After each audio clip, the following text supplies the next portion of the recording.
Renungan harian ini diadaptasi dari buku renungan harian Start Bina Warga GKI. Shalom teman-teman, lilin kecil hari ini tentang memilih untuk taat dari 2 Raja-Raja 5 ayat 1-3 dan ayat 9-14. Sebelumnya mari kita berdoa. Tuhan Yesus, kami mau menjadi anak-anak yang taat. Tolong kami untuk selalu belajar firman Tuhan dan melakukannya dalam hidup kami sehari-hari. Dalam nama Tuhan Yesus kami berdoa. Amin. God's story, Naaman. So part of God's story is about a man called Naaman, and it goes like this. Naaman was a mighty warrior in a kingdom called Aram. Aram had conquered God's special family, the Israelites, and made a lot of them their slaves. One of those slaves was a little girl who lived in Naaman's house. Now, Naaman was an awesome warrior, and he was rich and famous, but he also had leprosy. Leprosy is a really serious skin disease that can make parts of a person's body fall off, like their fingers and toes. Back then, there were no hospitals or skin doctors or medicine that could help heal a person's leprosy.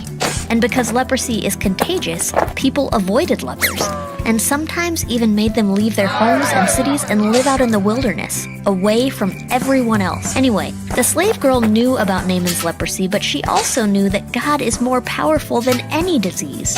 One day she said, "I wish my master would go and see the prophet who is in Samaria. He would heal my master of his skin disease," which is a pretty big deal. She might have had all kinds of reasons to want bad things to happen to Naaman, but instead, she wanted God to do good things for him. Naaman hurried to find the prophet the girl talked about, a man named Elisha.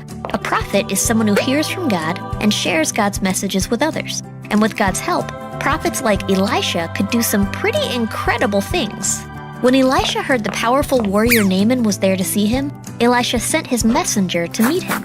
The messenger said, "Go, wash yourself in the Jordan River 7 times. Then your skin will be healed. You will be pure and clean again." Naaman said, "I was sure Elisha would come out to me. I thought he would stand here and pray to the Lord his God. Then I would be healed." Naaman was kind of upset and offended. He had come all this way, and Elisha wouldn't even see him, and then basically told him to take a bath in a river that probably had mud and bugs in it 7 times. Kids, would you obey God even if it seems strange or kind of gross? Naaman started to leave, but his servants stopped him. They said, "What if Elisha the prophet had told you to do some great thing? Wouldn't you have done it?" But he only said, "Wash yourself. Then you will be pure and clean." You should be even more willing to do that. Naaman thought about it and decided to follow Elisha's orders. He went down to the Jordan River and got himself in and out of the water 7 times. And then a miracle happened. Naaman's skin became pure and clean again, like the skin of a much younger man. Naaman ran back to Elisha. Naaman said, "Now I know that there is no God anywhere in the whole world except in Israel." Then Naaman tried to pay Elisha for the miracle, but Elisha said, "I serve the Lord. You can be sure that he lives, and you can be just as sure that I won't accept a gift from you. Go in peace." So Naaman went home, but he promised he would never again worship anything except God. Dari kisah ini, kita dapat belajar bahwa berita baik bisa datang dari siapa saja, bahkan dari seorang budak. Jadi, kita juga bisa menceritakan kabar keselamatan kepada orang lain. Naaman yang sebenarnya kesal karena Nabi Elisa tidak menemuinya dan langsung menyembuhkannya karena ia adalah seorang dengan jabatan tinggi, akhirnya mau mengikuti perintah Nabi Elisa melalui hambanya. Kita juga mau belajar rendah hati dan taat pada perintah Tuhan yang disampaikan melalui siapa saja.